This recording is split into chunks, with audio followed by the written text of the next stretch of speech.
एक बच्ची ऐसी थी जिसकी कथा तीनों लोकों में प्रसिद्ध हुई।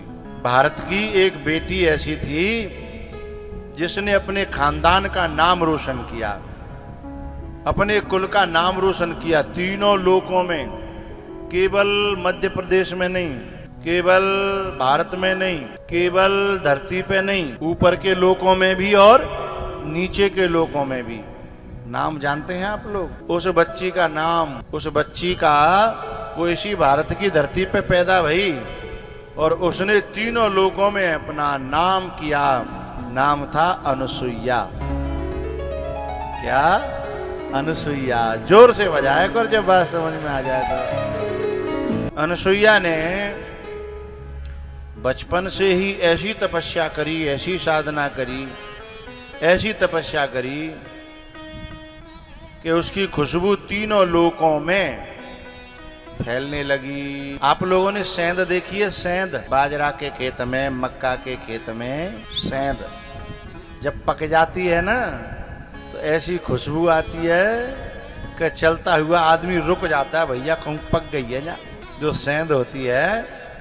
अच्छा, जब कच्ची होती है तो बेल को छोड़ती नहीं है वो। एलईडी में देखिए, इसकी बात कर रहा हूँ सेंध की, देख रही हैं कि नहीं?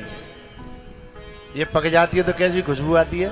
ये कच्ची होती है तो दांत खट्टे कर देती है, कड़वा कर देती है मुंह, लेकिन जब पकती है तो स्वाद भी है और सुगंध भी। चलते हुए आदमी को मेड़ पर रोक देती है कि भैया यहाँ कहूँ न कहूँ सेंध पकी है, चलो तोड़ लें।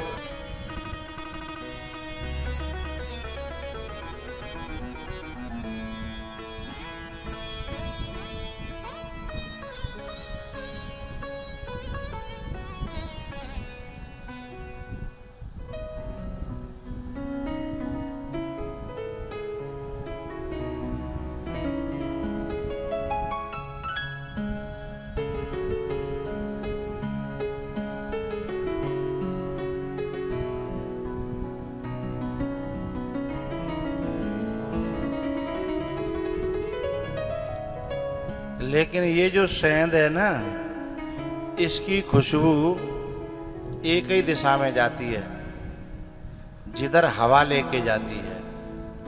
हाँ या ना बोलो? जिधर को हवा लेके जाएगी उसी दिशा में इसकी खुशबू जाएगी। लेकिन जब कोई तपस्वी तप करेगा, जब कोई कन्या तप करेगी, जब कोई साधु भजनानंदी हो जाएगा है, तो उसकी खुशबू केवल एक तरफ नहीं जाएगी, उसकी खुशबू चारों तरफ दसों दिशाओं में फैलती है। उसे कोई हवा रोक नहीं सकती, कोई दीवार बंद नहीं कर सकती। उसकी खुशबू ऐसी फैलती है कि अनुसुईया जी की खुशबू कहां तक फैली? बैकुंठ तक, कैलाश पर्वत तक, ब्रह्मलोक तक।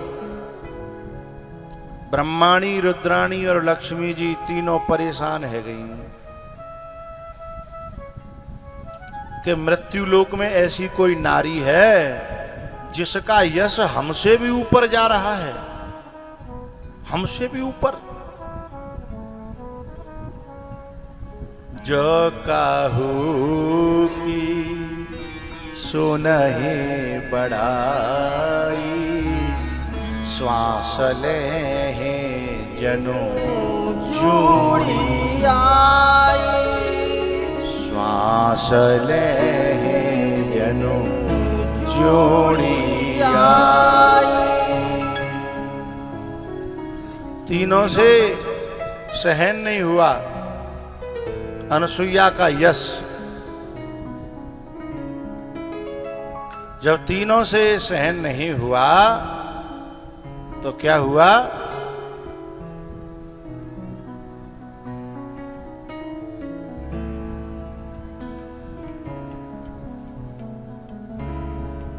तीनों अपने अपने पतियों से कहती हैं क्या कि जाओ और मृत्यु लोक में इस नारी की तपस्या को खंडित करो, इसका यश हमसे भी ज्यादा ऊपर जा रहा है। तीनों देवों ने बहुत समझाया, अरे देवी ये गलत बात है, किसी के तप को तुम बढ़ा न सको तो कम से कम खत्म तो न करो, नष्ट तो न करो। लेकिन तीनों अड़ गई, बोले ना, हम तो चाहते हैं कि जल्दी से जल्दी तुम तीनों जाओ।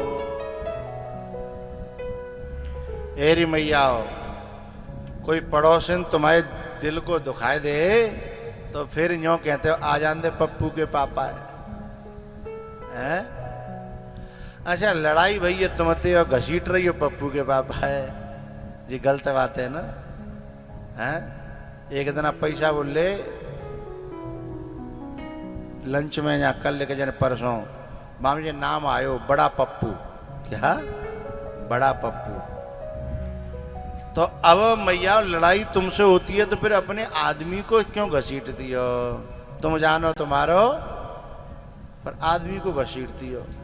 तो उस सास होते हुई लड़ाई है जाए तो बदला खुद नहीं लेती हो, बई के छोरा तैयार करती हो कि तुम्हारी मैयो न्यो, तुम्हारी मैयो न्यो, तुम्हारी माँ न्यो, जाते वो भड़क जाए हैं। और फिर अपनी तरफ से लड़ने के लिए योद्धा तैयार कर देती हो। लड़ता है योद्धा, ताली बजाती हो खुद कि अब मौज आई है। जब मम्मी के साथ में लड़ता है ना छोरा तो खुश होती है। ये गलत बात है, ये अच्छी बात नहीं है। अरे अपने तुम्हारा मन उठावे तो अपने तक राखो, वैसे तो करो मत, लेकिन है जाए तो भाई अपने तक राखो।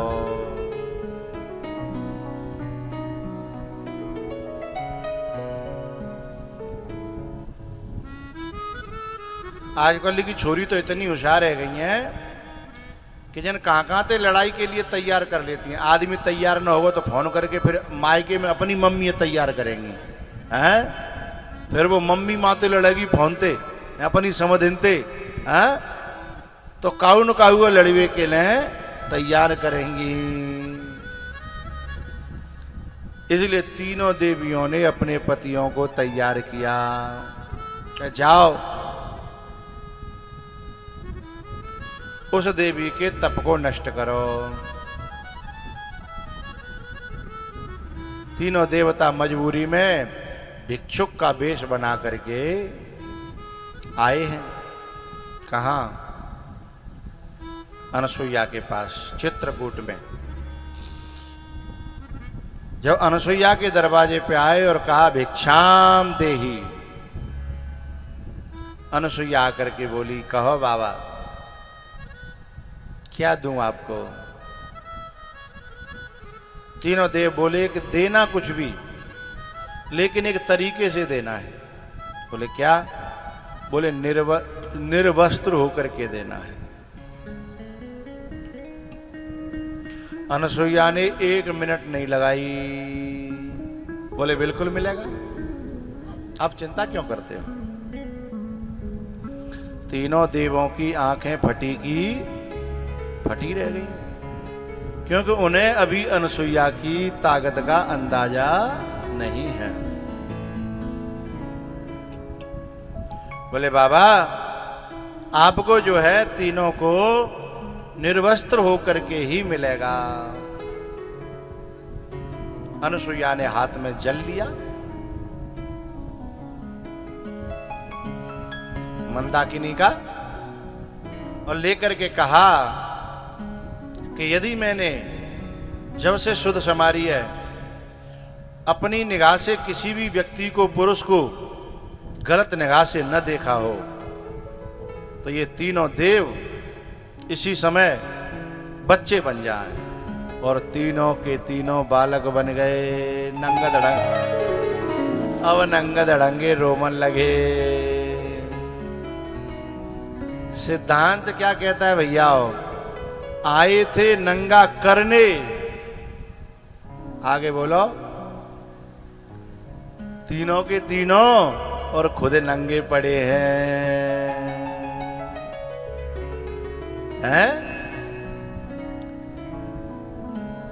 जो दूसरों को नंगा करना चाहता है वो स्वयं एक दिन नंगा हो जाएगा। जो दूसरों को नंगा करना चाहता है उनको नंगा कर पाएगा कि नहीं कर पाएगा ये तो भगवान के हाथ में है। लेकिन जो नंगा करना चाहता है किसी को वो स्वयं तो नंगा जरूर होगा। साईं के दरबार में बदले कहूं न जाए और बोए पेड़ बबूर के तो आम कहां से आम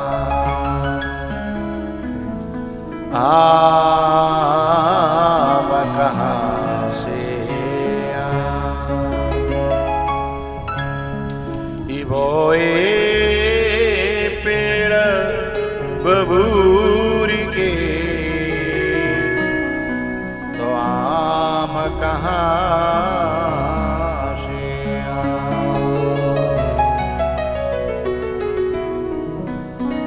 तीनों देव बच्चा बनकर के पड़े हैं। को भिक्षा दे रही हैं, सेवा कर रही हैं। अब ये तीनों देवी वहां परेशान लौट के पहुंचे नहीं।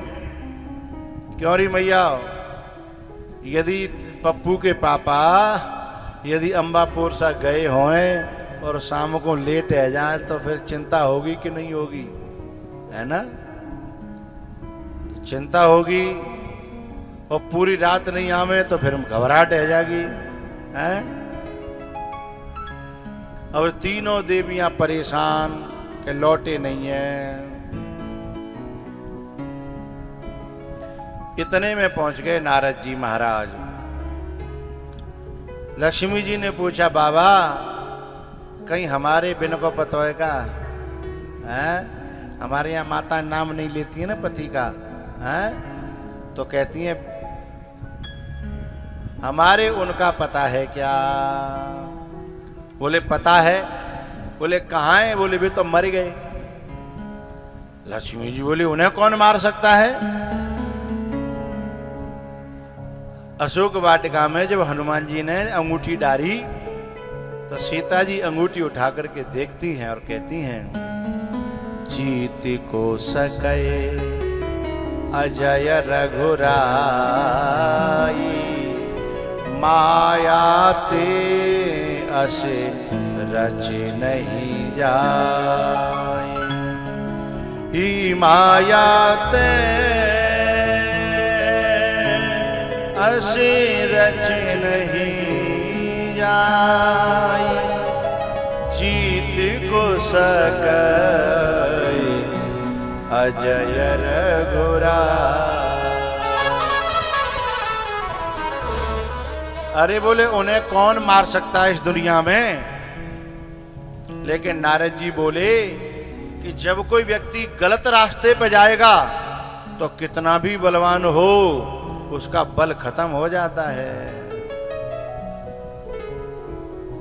एक बात पूछनी है मोए, आप जितने भी ग्रामीण क्षेत्र के हैं काएं, जो ट्यूबवेल पे बड़े बूढ़े सोमत काएं अथवा रास पे जो बड़े बूढ़े सोमत गाएं, ये तो कोई एक बालक बैठ जाए तो कुछ हानि हो जाएगी। क्या जगह में कोई बालक रहो ना, अब बाहर की साइड में ही बैठ जाए तो बढ़िया। और सुनो, तुम्हें भी यहाँ बीच में अनुमति नहीं है हमारे बीच में आने जाने की, ठीक है?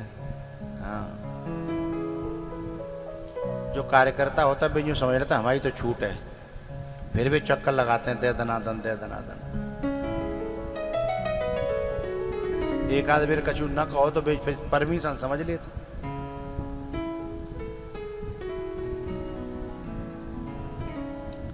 भैया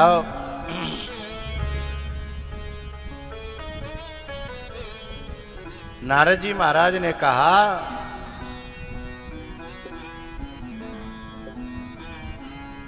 हाँ मुझे ये कहना था कि जो गाँव में जो बड़े बूढ़े सुबाए जाते हैं ना पोहिन के पास रखवारी के लें, और कैसे बड़े बूढ़े सुबाए जाते हैं जिन पे खुद पे न उठो जाए न बैठो जाए, बेकार रखवारी करेंगे भैया। और वे सुबाए जाता है रखवारी के लिए। माने चलो छोटा जो होगो भागवे की दम राखत होगो 2-4 तो होंगे ही हैं। तो अब बड़ो बड़ो का कर लेगो वहां जा पे खुद पे ठाड़ो ना बहो जा रो है। और वो रखवारी के लिए क्यों रखा जाता है, इसके पीछे बड़ा रीजन है। पूछो तो बताऊं नहीं रहता हूं, बोलो हैं। मैया मैया तो पूछी ना रही। हाँ तो नेक न्यू हला तो करो सोच समझ में आ जाएगी हमारे हैं। वो बड़ा बूढ़ा रखवाली के लिए जो रखा जाता है तो उसे लड़ना नहीं है, उसे तो केवल खांसना है। और उसके खांसने मात्र से बड़े बलवान डकैत के पांव कप जाते हैं कि कोई जग रहा है हैं। छो भैया इतना बलवान आदमी और इतने में कपे को खांसी में ही वो कौन की खांसी है, जा पे उठो ना जा रहा। क्यों? क्योंकि गलत मार्ग पे जो जाता है उसके पांव में दम नहीं रहती,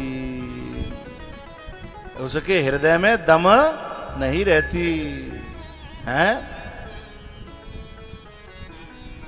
जाके डर सुर असुर डिराही, नेशिन नींद दिन अन्न न खाई। सो 10 शीस स्वान की नाई, इत उत चित चला भड़िहाई। कौन सो रावण जाके मारे धरती हिलती है। काल जिसकी पाटी से बंधा है, शनि जिसके यहां कैद है, वरुण इंद्र कुबेर जाके कैद खाने में बंद है, जेल में। वो रावण कैसे जा रहा है? सो 10 शीस स्वान की नाई, इत उत चित चला भड़िहाई। तुलसी बाबा ने किसी से पूछा, तुलसी बाबा से किसी ने पूछा कि रावण की ताकत कहां चली गई? बोले एमे को पंथ पग देत खगेसा, रहे न तेज तन बुद्धि बल लेसा। रहे न तेज तन बुद्धि बल लेसा, एमे को पंथ पग देत खगेसा, रहे न तेज तन बुद्धि बल लेसा।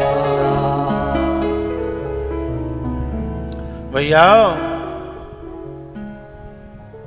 जब कोई व्यक्ति कुपंथ पे पांव रखता है तो उसकी 3 चीजें समाप्त हो जाती हैं। बुद्धि,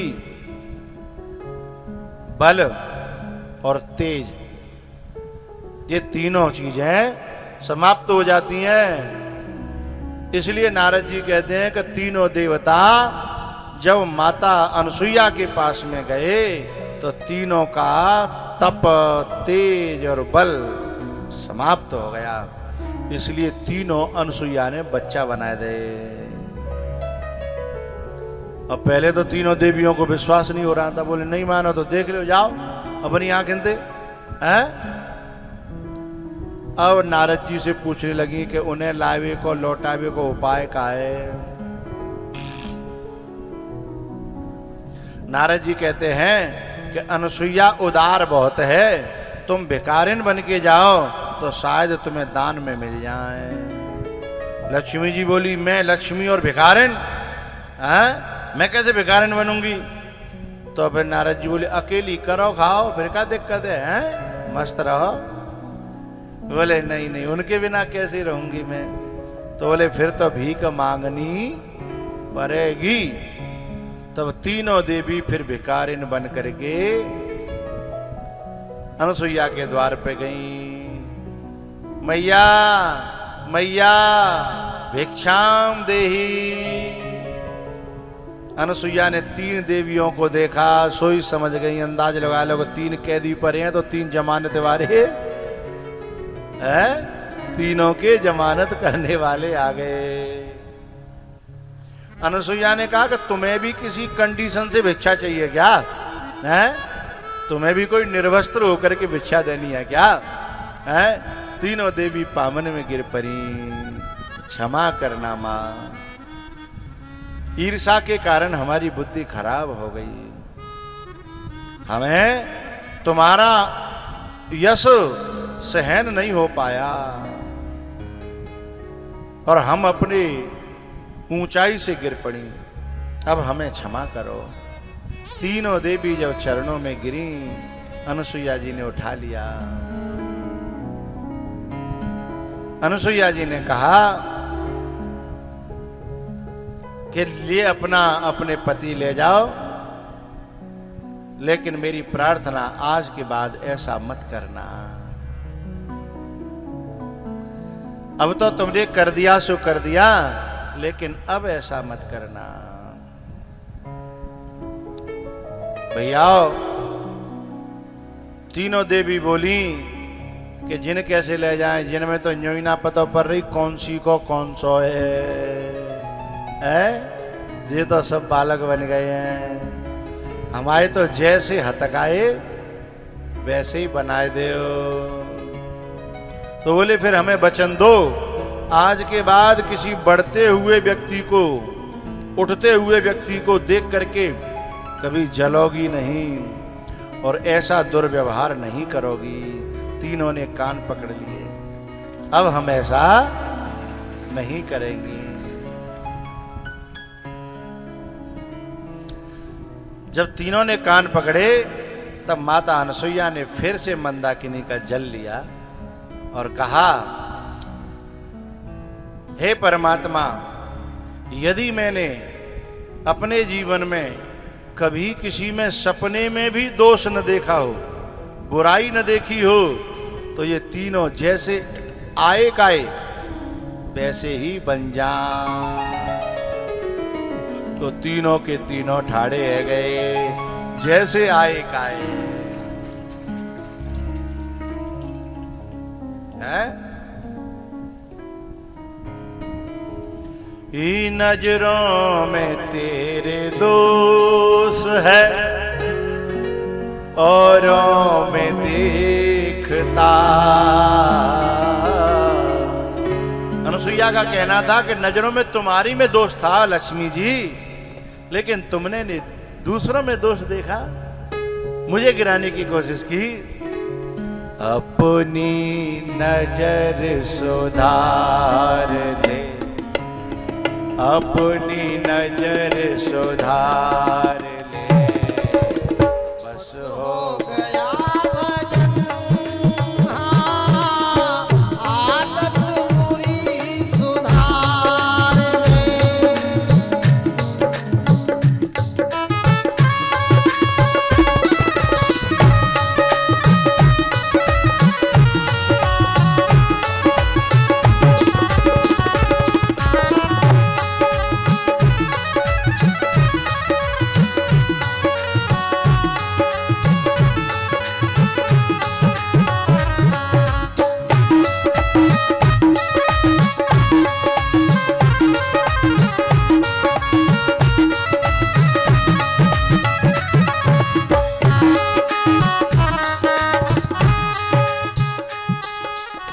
कोई तुझे बुरा कहे, तू सबको कर क्षमा।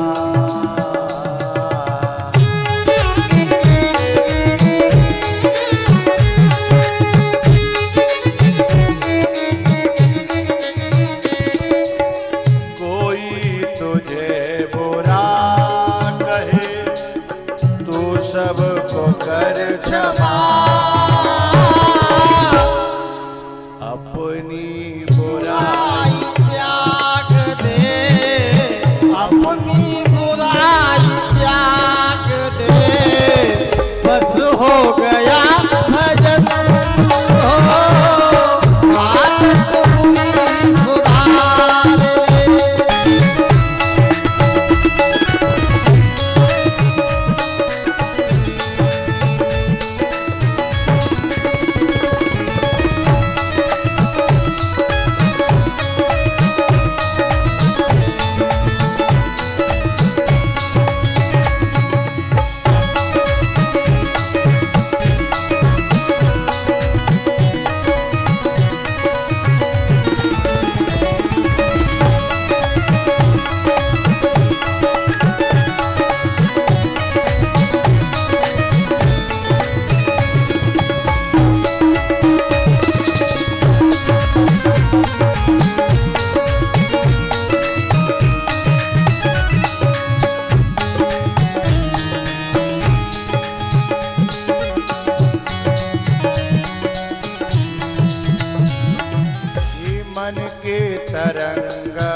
गया भजन।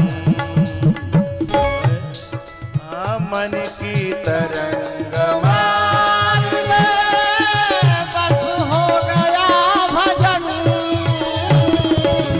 आदत बुरी सुधार ले, आदत बुरी सुधार ले, बस हो गया भजन। ओ आदत बुरी सुधार ले।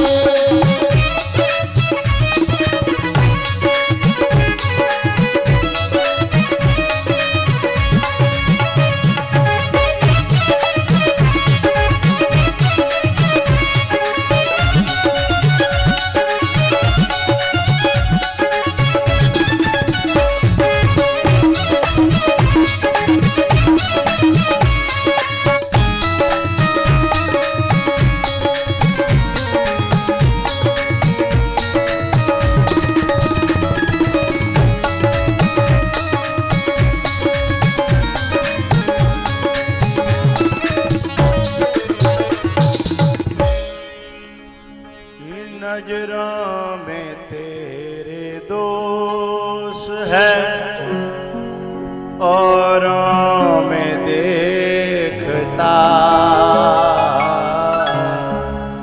नजरों में